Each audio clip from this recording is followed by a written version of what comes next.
What's up, everybody? This is The Run with your host, Manny Wilson, who always brings the best topics in sports. So today I'm going to start with, I think the Eastern Conference is now going to be much more interesting in terms of competition. So besides the East being fairly weak these last few years, everyone and their mama knew LeBron was coming out the East with ease. So it finally seems that we're not going to be able to predict who's coming out the Eastern Conference, at least for the next 5 years, now that LeBron is left. So, however, I beg to differ. I have a prediction. I think the Boston Celtics will be that dominant force in the Eastern Conference. I strongly believe this. So this is why. This is a team that had 5 players to average 12 plus points in the playoffs. Out of the 5 players, 2 of those players are not Gordon Hayward or Kyrie Irving, which are the team's star players. So that's pretty impressive to me. In the regular season, it was 7 players averaging 10 plus points. And that was including Kyrie Irving, but no Gordon Hayward. And the team has a lot of young talent, and they are developing quite fast. Jason Tatum, Jaylen Brown, Tony Rozier, Marcus Smart, they're all good players. And last, this is a team full of young players and an old veteran player, and they went to the conference finals. They lost against LeBron James. He's been there for the last 8 years. So I'm not gonna make a huge case on that. But this is they didn't even have their star players. They were missing 2 of their star players. They were the big time players that the Celtics brought in and were expecting drastic change, but instead they had to play without them, and they still got to the conference final.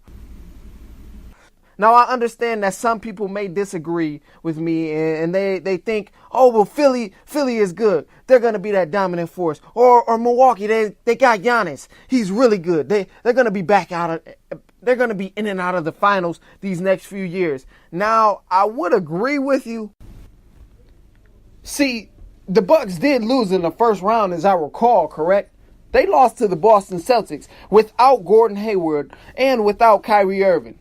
Last time I checked, they did. In Philly, they also played the Boston Celtics in the playoffs, as I recall, and they lost to the Celtics without Gordon Hayward and Kyrie Irving. So I can see where you want to debate about Philly winning or maybe Milwaukee winning, but Philly definitely didn't have any kind of excuse because they were completely healthy, and the Bucks were healthy as well. I see no excuse when I see them losing to a team with young players and a veteran player. Now, some of you may say, you're forgetting about Toronto, man. Toronto, they got a really good team. Oh, but the Pacers is good too. What about the Washington Wizards, man? They good too. All right, now let me shut all of this down before you keep screaming this blah, blah, blah. So the baby dinosaurs first, a.k.a. the Toronto Raptors, a.k.a. the baby lizards. So this organization is not a winning franchise. I don't care what anybody says. They fired the coach of the year. They traded their star player for somebody who don't even want to be there right now. They're basically forcing him to play. He just has to play so he can show that he still can play. I'm talking about Kawhi Leonard, just so you guys know. And also, this is a team that's been swept out of the playoffs 3 times in the last 4 years. I don't want to hear that they beating the Celtics. This team is straight trash to me. I don't care who they have, whatever. The baby lizards are not beating the Celtics, period. Okay, now the Washington Wizards. Here you go with the Washington Wizards. Man, they got John Wall. They know what they're doing. They just got Dwight Howard. They on a come up. Okay, let me shut this down too. So the Wizards still don't even know if they better with or without John Wall. And also, this was an 8 seed team. This was the last team sitting at a fat number 8. And also, the Washington Wizards, as I remember, they did get put out in the first round. They got put out in the first round last year. They got some developing to do before they can even compete with the Celtics. Now, the Indiana Pacers. My man's Victor Oladipo. I'm a huge fan. So, they actually have a pretty good shot with the players they have, but they do need more depth. They need more depth. I would say out of these teams I selected, they are one of the teams who could give the Celtics a good run. They play aggressive on the defensive side of the ball. They play hard, they play physical, and they hustle. But that's only if everybody on that team stays healthy. They did just lose a great role player, Lance Stevenson. They also lost in the first round. I don't think they should have lost. I thought it was some bad calls throughout that whole series. But Unfortunately, they did lose in the first round, but they played good. So long story short, if any team in the East really wants to beat the Celtics right now, I got the Celtics sitting at top dog in the East right now. The Celtics are looking good. They got a great roster. They got great players. They got a good coach. They are sitting top dog, in my opinion. So if anybody is going to beat them, they have to get better personnel. They have to get a better game plan, play hard and physical, and get depth for their team.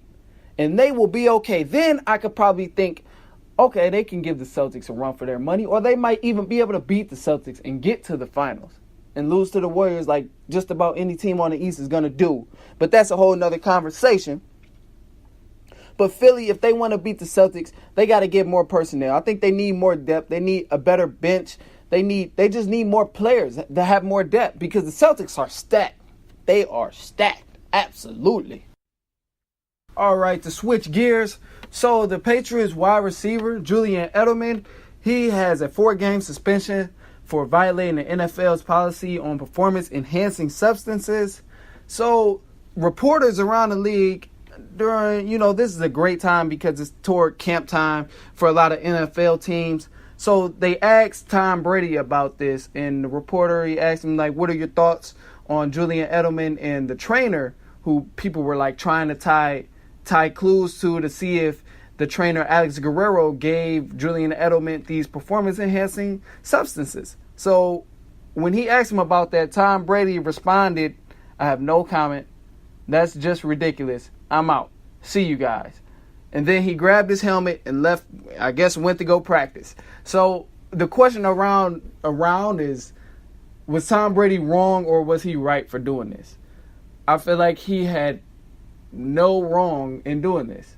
Now, think about this, man. Now, we all know that these reporters can get a little crazy and they can get, out of pocket sometimes, and they ask a lot of dumb things. I mean, when reporters have full clips on YouTube about the dumb questions they ask, that tells me that somebody's not doing their job to the best of their ability. So I'm not mad at Tom Brady. I don't blame him at all, because if he responds, reporters and journalists are going to write about, oh, well, maybe Tom Brady is taking these performance-enhancing substances as well. Or maybe Tom Brady inspired him to do this. Or, it's no telling what kind of twist these journalists and reporters may put on top of Tom Brady's answer. So him just saying, I have no comment, that's just ridiculous, and leaving the interview, I don't have a problem with that. Look what they did to Marshawn Lynch when he decided not to answer a question. I mean, they tried to just tear the guy down. I was like, man, no matter what he did, it was like the NFL was just swinging him a fine. He said, I'm here so I won't get fined. He got fined. It's like, what? How can he win? Jeez. And look at Cam Newton after he lost that Super Bowl. Yeah, he was a little moody, but what do you expect? The man just lost a Super Bowl. As a kid, that's what you dream of as an NFL player. You want to go to the Super Bowl, and then when a reporter or a journalist asks something crazy like that, and you expect them not to explode or not to have some kind of attitude type answer, they're still human beings. They can get upset sometimes. They play one of the most aggressive sports in the U.S. So I don't understand how you could be upset about Tom Brady's answer. I think he handled it quite well. Handled it quite well. Sometimes the best answer is to say nothing at all. And yeah, he added a little bit extra by saying that's just ridiculous, I'm out. He added a little bit extra, but he still held his tongue if he had anything to say. Or he might have not said anything because he didn't want his name tied up into more of the rumors that's going around, or more of the rumors that possibly could spread around the league.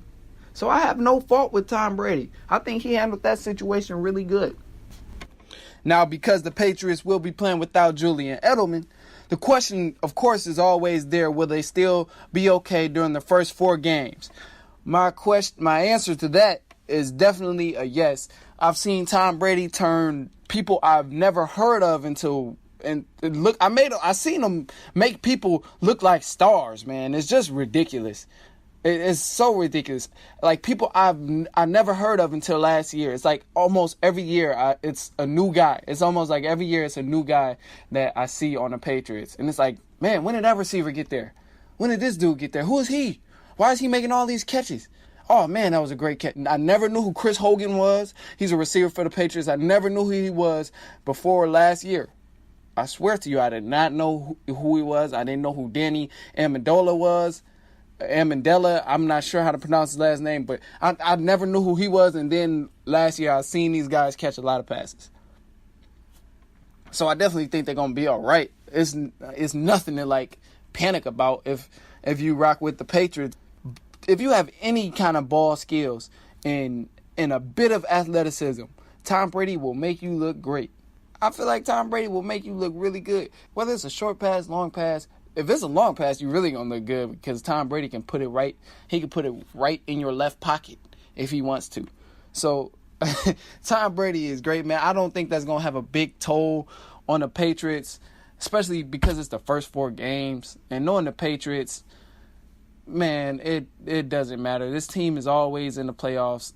They're in the AFC, which I don't think is that good as of now. I don't think they're, I don't really see too many teams that can challenge the Patriots right now in the AFC besides like the Pittsburgh Steelers and, Jacksonville Jaguars.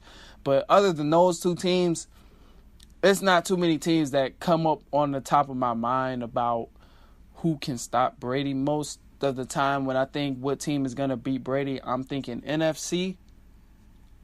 I'm definitely going with NFC. I'm not sure which team from the NFC is going to win. Hopefully my team, the Falcons, man.